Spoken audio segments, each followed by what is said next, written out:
किसान भाइयों, आज की वीडियो में हम जानेंगे गेहूं में सिंचाई कब कब करनी चाहिए, कौन कौन सी सिंचाई की अवस्थाएं होती हैं, किस समय सिंचाई नहीं करेंगे तो सबसे ज़्यादा नुकसान होगा। मान लीजिए आपके पास सिंचाई के अच्छे और ज़्यादा संसाधन नहीं है, तब आप कितनी सिंचाई आपको करनी चाहिए, वो अवस्थाएं कौन कौन सी होती हैं।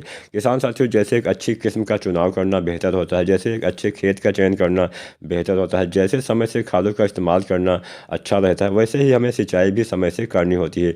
बिना सिंचाई के आप किसी भी फसल में बिना पानी की कोई भी फसल आपको अच्छा पैदावार नहीं दे पाएगी। चाहे आपका गेहूं हो, धान हो, गन्ना हो या कोई भी फसल हो, सभी को पानी की आवश्यकता तो पड़ती ही पड़ती है। किसी को कम, किसी को ज़्यादा, धान को ज़्यादा, गेहूं को कम। लेकिन ऐसा भी नहीं कि बिना पानी की आपका गेहूं हो जाएगा। तो आज हम कुछ अवस्थाएं बताएंगे, जिस अवस्था में अगर आप चूक जाते हैं तो काफ़ी नुकसान हो जाएगा। तो मान लीजिए सिंचाई के अच्छे संसाधन नहीं है, तब आपको क्या करना चाहिए, कैसे सिंचाई करनी चाहिए, संपूर्ण जानकारी देने वाले हैं। किसान साथियों, गेहूं की फसल की संपूर्ण अवधि में लगभग 30 से 40 सेंटीमीटर जल की आवश्यकता होती है। और गेहूं की फसल में दो ऐसी अवस्थाएं होती हैं, इन अवस्थाओं में आपको सिंचाई अवश्य करनी चाहिए। पहली अवस्था होती है छत्रक अवस्था, यानी क्राउन अवस्था हम बोलते हैं, या फिर जड़ निकलने वाली अवस्था भी आप इसको बोल सकते हैं। और दूसरी अवस्था होती है बालियाँ निकलने वाली अवस्था। अगर इस अवस्था में अगर आप सिंचाई नहीं कर पाते हैं तो काफ़ी नुकसान होता है। नमी की कमी की वजह से आपकी बालियाँ नहीं निकलती है। शुरुआत में अगर मान लीजिए छत्रक अवस्था में आप सिंचाई नहीं कर पाते हैं तो जड़ों का विकास नहीं होगा। तो जब जड़ों का विकास ही नहीं होगा तो पौधे का विकास कैसे हो पाएगा। यानी जब आपकी बुनियाद ही मजबूत नहीं रहेगी तो अच्छा मकान आप कैसे बना पाएंगे। तो दोनों अवस्थाएं काफ़ी ज़रूरी हैं। इस अवस्था में सिंचाई अवश्य करनी चाहिए। अगर हम बात करें कितनी सिंचाई करनी चाहिए, तो सामान्यतः मान के चलिए आपको 3 से 6 सिंचाई की आवश्यकता पड़ती है। 4 से 6 सिंचाई भी आप मान सकते हैं। जो हल्की भूमि होती है वहाँ पे आपको 6 सिंचाई करनी पड़ सकती है। जो भारी भूमि होती है वहाँ पे 3-4 सिंचाई में भी काम चल सकता है। सिंचाई लगभग 6 सेंटीमीटर गहरी करनी चाहिए। और पहली और आखिरी सिंचाई आपको हमेशा हल्की करनी चाहिए। पहली सिंचाई तो आपको हल्की ही करनी होती है।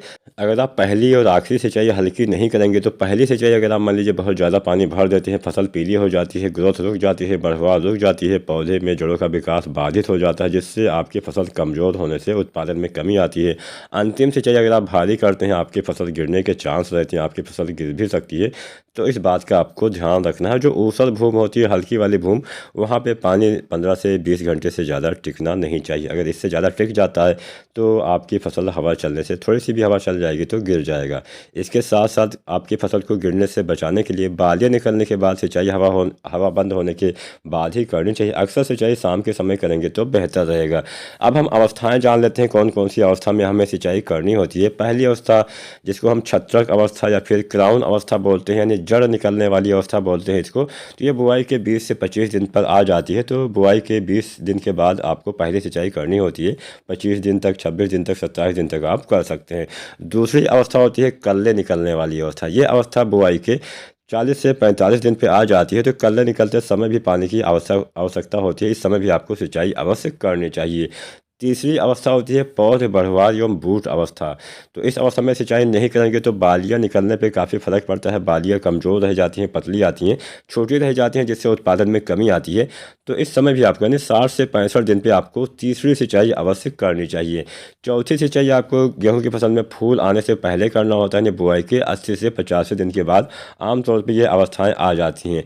यहाँ पर एक बात का ध्यान ये भी दीजिएगा कि कुछ किस्में जल्दी तैयार होती हैं, कुछ किस्में देर से तैयार होती हैं। तो ये अवस्था है, इसमें 10-5 दिन का अंतर भी हो सकता है। आपको अपने हिसाब से कम ज़्यादा समय कर लेना है।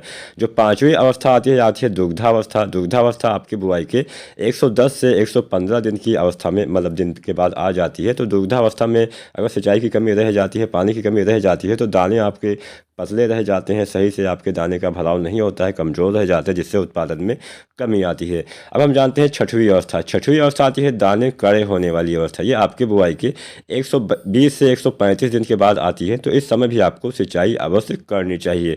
तो जैसा कि मैंने पहले बताया, आमतौर पर 4 से 6 सिंचाई की आवश्यकता आपके गेहूँ की फसल को पड़ती है। तो यहाँ पर सिंचाई की उपलब्धता के अनुसार आपको जो समय है वो भी आप कम ज़्यादा कर सकते हैं। जैसे मान लीजिए आपके पास सिंचाई के अच्छे संसाधन नहीं है, आप 2 सिंचाई कर सकते हैं, तो पहली सिंचाई 21 दिन पे, दूसरी सिंचाई 85 दिन पे करिएगा। मान लीजिए 3 सिंचाई कर सकते हैं तो पहले 21, दूसरी 65, तीसरी 105 दिन पे करना है। मान लीजिए 4 सिंचाई कर सकते हैं तो पहले 21, दूसरी 45, तीसरी 85, चौथी 105 दिन पे करना है। मान लीजिए आपकी 5 सिंचाई आप कर सकते हैं, 5 सिंचाई की उपलब्धता है, तो आपको पहली सिंचाई 21 दिन पे, दूसरी 45 दिन पे, तीसरी 65, चौथी 85, पाँचवीं 105 दिन पे करनी चाहिए। मान लीजिए 6 सिंचाई आप कर सकते हैं तो पहली 21, दूसरी 45, तीसरी 65, चौथी 85, पाँचवीं 105 और छठवीं 120 दिन पे आप करके अच्छी खासी पैदावार ले सकते हैं। वीडियो पसंद आई हो लाइक जरूर करना।